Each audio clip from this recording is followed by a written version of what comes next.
Matthew Henry's commentary on the entire Bible. Exodus 24.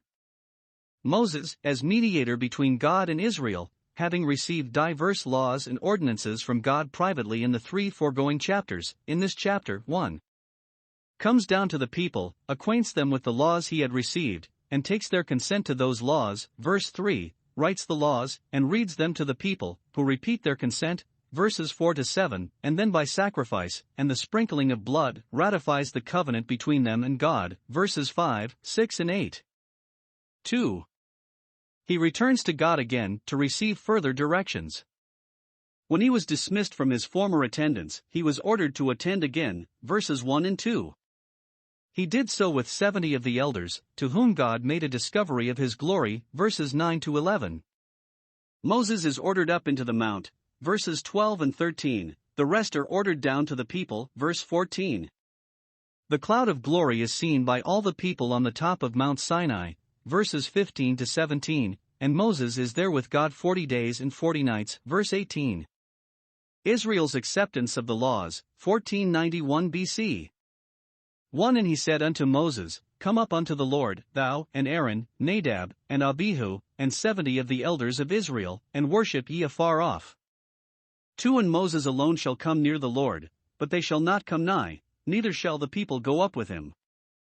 3. And Moses came and told the people all the words of the Lord, and all the judgments, and all the people answered with one voice, and said, All the words which the Lord hath said will we do. 4. And Moses wrote all the words of the Lord, and rose up early in the morning, and builded an altar under the hill, and 12 pillars, according to the 12 tribes of Israel. 5. And he sent young men of the children of Israel, which offered burnt offerings, and sacrificed peace offerings of oxen unto the Lord. 6. And Moses took half of the blood, and put it in basins, and half of the blood he sprinkled on the altar. 7. And he took the book of the covenant, and read in the audience of the people, and they said, All that the Lord hath said will we do, and be obedient. 8. And Moses took the blood, and sprinkled it on the people, and said, Behold the blood of the covenant, which the Lord hath made with you concerning all these words. The first 2 verses record the appointment of a second session upon Mount Sinai for the making of laws, when an end was put to the first. When a communion is begun between God and us, it shall never fail on his side, if it do not first fail on ours. Moses is directed to bring Aaron and his sons, and the 70 elders of Israel, that they might be witnesses of the glory of God, and that communion with him to which Moses was admitted, and that their testimony might confirm the people's faith. In this approach, 1. They must all be very reverent, worship you afar off, verse 1.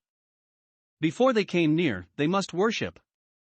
Thus we must enter into God's gates with humble and solemn adorations, draw near as those that know our distance, and admire the condescensions of God's grace in admitting us to draw near. Our great princes approached with the profound reverences of the body? And shall not the soul that draws near to God be bowed before him? 2. They must none of them come so near as Moses, verse 2. They must come up to the Lord, and those that would approach to God must ascend, but Moses alone must come near, being therein a type of Christ, who, as the high priest, entered alone into the most holy place. In the following verses, we have the solemn covenant made between God and Israel, and the exchanging of the ratifications, and a very solemn transaction it was, typifying the covenant of grace between God and believers through Christ. 1. Moses told the people the words of the Lord, verse 3. He did not lead them blindfold into the covenant, nor teach them a devotion that was the daughter of ignorance, but laid before them all the precepts, general and particular, in the foregoing chapters, and fairly put it to them whether they were willing to submit to these laws or no. 2. The people unanimously consented to the terms proposed, without reservation or exception. All the words which the Lord hath said will we do. They had before consented in general to be under God's government, chapter 19 verse 8. Here they consent in particular to these laws now given. Oh, that there had been such a heart in them! How well were it if people would but be always in the same good mind that sometimes they seem to be in. Many consent to the law, and yet do not live up to it. They have nothing to accept against it, and yet will not persuade themselves to be ruled by it.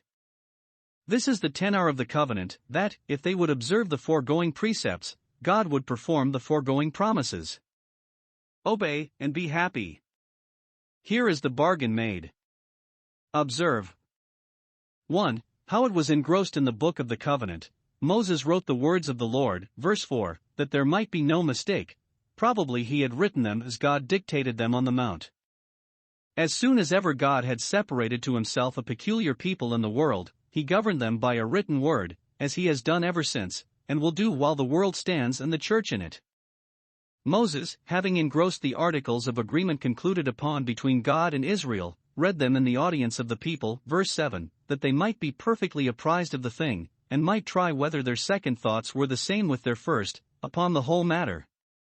And we may suppose they were so, for their words, verse 7, are the same with what they were, verse 3, but something stronger, all that the Lord hath said, be it good, or be it evil, to flesh and blood, Jeremiah 42 verse 6, we will do. So they had said before, but now they add, and will be obedient. Not only we will do what has been commanded, but in everything which shall further be ordained we will be obedient. Bravely resolved. If they had but stuck to their resolution. See here that God's covenants and commands are so incontestably equitable in themselves, and so highly advantageous to us, that the more we think of them, and the more plainly and fully they are set before us, the more reason we shall see to comply with them. 2. How it was sealed by the blood of the covenant, that Israel might receive strong consolations from the ratifying of God's promises to them, and might lie under strong obligations from the ratifying of their promises to God. Thus has infinite wisdom devised means that we may be confirmed both in our faith, and in our obedience, may be both encouraged in our duty, and engaged to it. The covenant must be made by sacrifice, Psalm 50 verse 5, because, since man has sinned, and forfeited his Creator's favor, there can be no fellowship by covenant till there be first friendship and atonement by sacrifice. 1. In preparation therefore for the parties interchangeably putting their seals to this covenant, 1. Moses builds an altar, to the honor of God, which was principally intended in all the altars that were built, and which was the first thing to be looked at in the covenant they were now to seal. No addition to the perfections of the divine nature can be made by any of God's dealings with the children of men, but in them his perfections are manifested and magnified, and his honor is shown forth. Therefore he will not be represented by an altar, to signify that all he expected from them was that they should do him honor, and that, being his people, they should be to him for a name and a praise. 2. He erects 12 pillars, according to the number of the tribes. These were to represent the people, the other party to the covenant, and we may suppose that they were set up against the altar, and that Moses, as mediator, passed to and fro between them. Probably each tribe set up and knew its own pillar, and their elders stood by it. 3. He appointed sacrifices to be offered upon the altar, verse 5, burnt offerings and peace offerings, which yet were designed to be expiatory. We are not concerned to inquire who these young men were that were employed in offering these sacrifices, for Moses was himself the priest, and what they did was purely as his servants, by his order and appointment. No doubt they were men who by their bodily strength were qualified for the service, and by their station among the people were fittest for the honor. 2. Preparation being thus made, the ratifications were very solemnly exchanged. 1. The blood of the sacrifice which the people offered was, part of it, sprinkled upon the altar, verse 6, which signifies the people's dedicating themselves, their lives, and beings, to God, and to his honor. In the blood, which is the life, of the dead sacrifices all the Israelites were presented unto God as living sacrifices, Romans 12 verse 1. 2. The blood of the sacrifice which God had owned and accepted was, the remainder of it, sprinkled either upon the people themselves, verse 8, or upon the pillars that represented them, which signified God's graciously conferring his favor upon them, and all the fruits of that favor, and his giving them all the gifts they could expect or desire from a God reconciled to them and in covenant with them by sacrifice. This part of the ceremony was thus explained: Behold the blood of the covenant. See here how God has sealed to you to be a people. His promises to you, and yours to him, are both yea and amen. Thus our Lord Jesus, the mediator of the new covenant, of whom Moses was a type, having offered up himself a sacrifice upon the cross, that his blood might be indeed the blood of the covenant, sprinkled it upon the altar in his intercession, Hebrews 9 verse 12, and sprinkles it upon his church by his word and ordinances, and the influences and operations of the Spirit of promise, by whom we are sealed. He himself seemed to allude to this solemnity when, in the institution of the Lord's Supper, he said, "This cup is the New Testament, or covenant, in my blood." Compare with this, Heb 9:19-20. A manifestation of God, 1491 BC. 9 Then went up Moses, and Aaron, Nadab, and Abihu, and 70 of the elders of Israel. 10 And they saw the God of Israel, and there was under his feet as it were a paved work of a sapphire stone, and as it were the body of heaven in his clearness. 11 And upon the nobles of the children of Israel he laid not his hand, also they saw God, and did eat and drink. The people having, besides their submission to the ceremony of the sprinkling of blood, declared their well-pleasedness in their God and his law, again and again, God here gives to their representatives some special tokens of his favor to them, for God meets him that rejoices and works righteousness, and admits them nearer to him than they could have expected. Thus, in the New Testament Church, we find the 4 living creatures, and the 24 elders, honored with places round the throne, being redeemed unto God by the blood of the Lamb which is in the midst of the throne, Revelation 4 verses 4 and 6, Revelation 5 verses 8 and 9. Observe, 1. They saw the God of Israel, verse 10, that is, they had some glimpse of his glory, in light and fire, though they saw no manner of similitude, and his being no man hath seen nor can see, 1 Timothy 6 verse 16. They saw the place where the God of Israel stood, so the LXX, something that came near a similitude, but was not.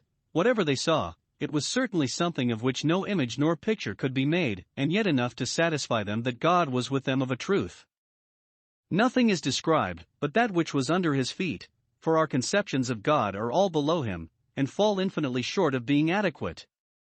They saw not so much as God's feet, but at the bottom of the brightness, and as the footstool or pedestal of it, they saw a most rich and splendid pavement, such as they never saw before nor after, as it had been of sapphires, azure or sky-colored. The heavens themselves are the pavement of God's palace, and his throne is above the firmament. See how much better wisdom is than the precious onyx, or the sapphires, for wisdom was from eternity God's delight, Proverbs 8 verse 30, and lay in his bosom, but the sapphires are the pavement under his feet. There let us put all the wealth of this world, and not in our hearts. 2. Upon the nobles or elders of Israel, he laid not his hand, verse 11. Though they were men, the dazzling splendor of his glory did not overwhelm them, but it was so moderated, Job 26 verse 9, and they were so strengthened, Daniel 10 verse 19, that they were able to bear it. Nay, though they were sinful men, and obnoxious to God's justice, yet he did not lay his punishing avenging hand upon them, as they feared he would. When we consider what a consuming fire God is, and what stubble we are before him, we shall have reason to say, in all our approaches to him, it is of the Lord's mercies that we are not consumed. 3. They saw God, and did eat and drink. They had not only their lives preserved, but their vigor, courage, and comfort. It cast no damp upon their joy, but rather increased and elevated it. They feasted upon the sacrifice, before God, in token of their cheerful consent to the covenant now made, their grateful acceptance of the benefits of it, and their communion with God, in pursuance of that covenant. Thus believers eat and drink with Christ at his table, Luke 22 verse 30. Blessed are those that shall eat bread in the kingdom of our Father, and drink of the wine new there. 12 And the Lord said unto Moses, Come up to me into the mount, and be there, and I will give thee tables of stone, and a law, and commandments which I have written, that thou mayest teach them. 13 And Moses rose up, and his minister Joshua, and Moses went up into the mount of God. 14 And he said unto the elders, Tarry ye here for us, until we come again unto you, and, behold, Aaron and Hur are with you. If any man have any matters to do, let him come unto them. 15 And Moses went up into the mount, and a cloud covered the mount. 16 And the glory of the Lord abode upon Mount Sinai, and the cloud covered it 6 days, and the 7th day he called unto Moses out of the midst of the cloud. 17 And the sight of the glory of the Lord was like devouring fire on the top of the mount in the eyes of the children of Israel. 18 And Moses went into the midst of the cloud, and gat him up into the mount, and Moses was in the mount 40 days and 40 nights. The public ceremony of sealing the covenant being over, Moses is called up to receive further instructions, which we have in the following chapters. 1. He is called up into the mount, and there he remains 6 days at some distance. Orders are given him, verse 12, come up to the mount, and be there, that is, expect to continue there for some considerable time. Those that would have communion with God must not only come to ordinances, but they must abide by them. Blessed are those that dwell in his house, not that merely call there. Come up, and I will give thee a law, that thou mayest teach them. Moses taught them nothing but what he had received from the Lord, and he received nothing from the Lord, but what he taught them, for he was faithful both to God and Israel, and did neither add nor diminish, but kept close to his instructions. Having received these orders, 1. He appointed Aaron and Hur to be his Lord's justices in his absence, to keep the peace and good order in the congregation, verse 14. The care of his government he would leave behind him when he went up into the mount, that he might not have that to distract his mind, and yet he would not leave the people as sheep having no shepherd, no, not for a few days. Good princes find their government a constant care, and their people find it a constant blessing. 2. He took Joshua up with him into the mount, verse 13. Joshua was his minister, and it would be a satisfaction to him to have him with him as a companion, during the 6 days that he tarried in the mount, before God called to him. Joshua was to be his successor, and therefore thus he was honored before the people, above the rest of the elders, that they might afterwards the more readily take him for their governor, and thus he was prepared for service, by being trained up in communion with God. Joshua was a type of Christ, and, as the learned Bishop Pearson well observes, Moses takes him with him into the mount, because without Jesus, in whom are hid all the treasures of wisdom and knowledge, there is no looking into the secrets of heaven, nor approaching the glorious presence of God. 3. A cloud covered the mount 6 days, a visible token of God's special presence there, for he so shows himself to us as at the same time to conceal himself from us. He lets us know so much as to assure us of his presence, power, and grace, but intimates to us that we cannot find him out to perfection. During these 6 days Moses stayed waiting upon the mountain for a call into the presence chamber, verses 15 and 16. God thus tried the patience of Moses, and his obedience to that command, verse 12, be there. If Moses had been tired before the 7th day, as Saul, 1 Samuel 13 verses 8 and 9, and had said, what should I wait for the Lord any longer? He would have lost the honor of entering into the cloud, but communion with God is worth waiting for. And it is fit we should address ourselves to solemn ordinances with a solemn pause, taking time to compose ourselves, Psalm 108 verse 1. 2. He is called up into a cloud on the 7th day, probably on the Sabbath day, verse 16. Now, 1. The thick cloud opened in the sight of all Israel, and the glory of the Lord broke forth like devouring fire, verse 17. God, even our God, is a consuming fire, and so he was pleased to manifest himself in the giving of the law, that, knowing the terrors of the Lord, we may be persuaded to obey, and may by them be prepared for the comforts of the gospel, and that the grace and truth which come by Jesus Christ may be the more acceptable. 2. The entrance of Moses into the cloud was very wonderful. Moses went into the midst of the cloud, verse 18. It was an extraordinary presence of mind which the grace of God furnished him with by his 6 days' preparation, else he durst not have ventured into the cloud, especially when it broke out in devouring fire. Moses was sure that he who called him would protect him, and even those glorious attributes of God which are most terrible to the wicked the saints with a humble reverence rejoice in. He that walks righteously, and speaks uprightly, is able to dwell even with this devouring fire, as we are told, Isaiah 33 verses 14 and 15. There are persons and works that will abide the fire, 1 Corinthians 3 verse 12, etc., and some that will have confidence before God. 3. His continuance in the cloud was no less wonderful. He was there 40 days and 40 nights. It should seem, the 6 days, verse 16, were not part of the 40, for, during those 6 days, Moses was with Joshua, who did eat of the manna, and drink of the brook, mentioned, Deuteronomy 9 verse 21, and while they were together it is probable that Moses did eat and drink with him, but when Moses was called into the midst of the cloud he left Joshua without, who continued to eat and drink daily while he waited for Moses' return, but thenceforward Moses fasted. Doubtless God could have said what he had now to say to Moses in one day, but for the greater solemnity of the thing, he kept him with him in the mount 40 days and 40 nights. We are hereby taught to spend much time in communion with God, and to think that time best spent which is so spent. Those that would get the knowledge of God's will must meditate thereon day and night.